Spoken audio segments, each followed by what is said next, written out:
Hi, I'm Mim from Ponder. This time I'm gonna start the short video about how to teach your children, or if you are educator, then teaching students.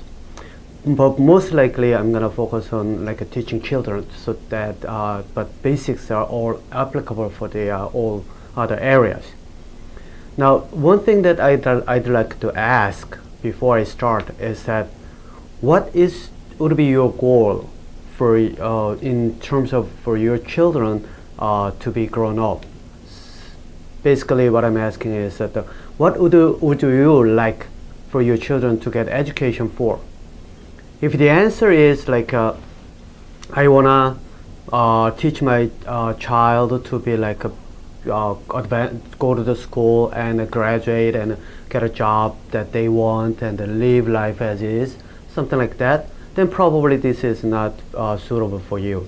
Because, well, from my viewpoint, unless you are really have a rich enough and then you can pass your all the money to your children, or if you have either power, political power, or anything that you can pass on to your children, then probably they have the better position to start off. But the education I'm talking about in here is not something like pursuing the money or political power. Because if you wanted to pursue the political power or money or fame or anything like what you've been seeing out there, is that, think about this: if the person who is sitting on the top of the pyramid, social structure, human society, the pyramid structure, do you think they will let anybody else come up to onto the top level and then compete with them? Probably not. Generally, the people sitting on the top, what their main job is to make others not to come up to the top and compete with them. Reason is simple: they don't want to share the pie. If they come up, for example, if I have a company, and then if someone comes in and then compete with me, that means sharing the market. Unless you have a population exploding, then market is always, let's say the population, variation of population is not that high, and then it's more likely, if the case is that when population is dropping a little bit, then the share is, the competition will be severer. So because of that, the most of the people sitting on the top of the pyramid, they don't let others to come up. For that, what they do, they yell, or they sometimes threat, they sometimes show them that they are the one leading the group, so that you have to follow. To being a leader in any society requires courage, confidence, and focus and concentration, something like this. All these things that you hear about, to make someone proactive and do something with their active way, so that they can build skills to go and onto the top and compete with them. But people already have the position. They won't let anyone else come up like that, because they don't want to share the same position. If they share the political powers, then they have a higher chance to lose their position, because simply competitors is there. If your company is working on something like making a pen like this, and then if someone else comes in and then make a pen and then sharing the market, then you will lose your profit. So the people who are already sitting on the top, what they do is, this is not something that they are they intended to. This is not something they are planned to do.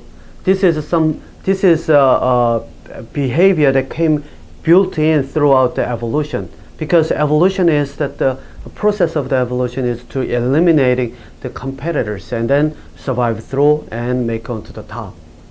That was, every single living organism has that built inside of the brain. What I mean is the organism with the brain. So now you have to surpass by yourself to go into the top, but they are not gonna just go easy. So what they will do, they will suppress them. They will sometimes yelling at you. They sometimes threaten you. They sometimes make them to really just do what was asked, not think about anything else. Just like trained dogs. Dogs are doing what they are supposed to, and without challenge, if they started challenging the human, then they'll be the one that are being killed. The human will put them on sleep, right? So now, if you plan to you are hoping for your child to fight inside of the pyramid, and then step by step going up, and then gradually, and then making all the way to the top, and then hoping that happens, it'll be very, very rare. So basically you are looking at like about 1 out of millions or something like that. So basically you have to rely on the luck. The thought process based education is not relying on the luck. It is based on the thought processes, meaning that actually brain. Human society, the pyramid, the social structure with money, power with the money, political power, fames and knowledge, all these power in the pyramid structures are based on one thing: brain. Who thinks the better idea, who has most the uncommon idea that can be marketable or that can adapt to the approaches. Basically everything is relying on the brain.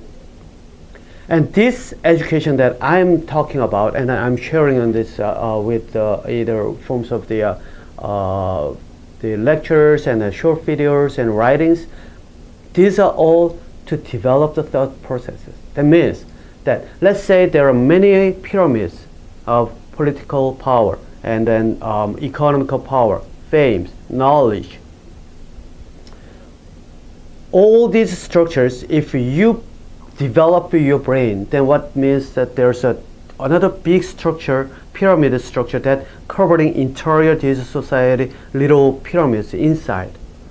So the education that I'm talking about, it will bring you all the way to the top. And now what you can do with that power, you can push them down to the ground. Basically, you can put them all underneath of you, below you. This is the goal of this education. So that means you will have to have confidence, and you don't have to worry about anything.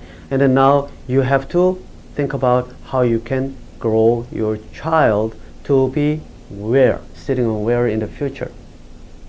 If you are, for example, let's say you are trying to teach your child, but you are approaching in a way that ordering your child to do something and yelling at them, and then for something that they are not following your order or something, that means that you are going the other way around. You are making your child to be boxed inside of this little pyramid, like either the political power. Well, in this case, you are the one and the parents that you are holding the power, so you are making your children to obey you, or you are giving the money to your child and the children, and then saying that I'm giving you this money, so you have to follow me. That's like a training dogs.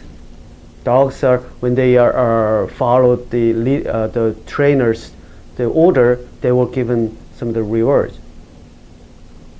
Instead, from now on, what you need to think about is that you will have to approach it the other way around. Make your children to start to think, make your children to challenge, make your children to carry out something confidently with confidence, and as long as they are on the safe, the safety is they are well protected and the safety is well structured, then inside of that you have to give them freedom to try anything so that they can build confidence.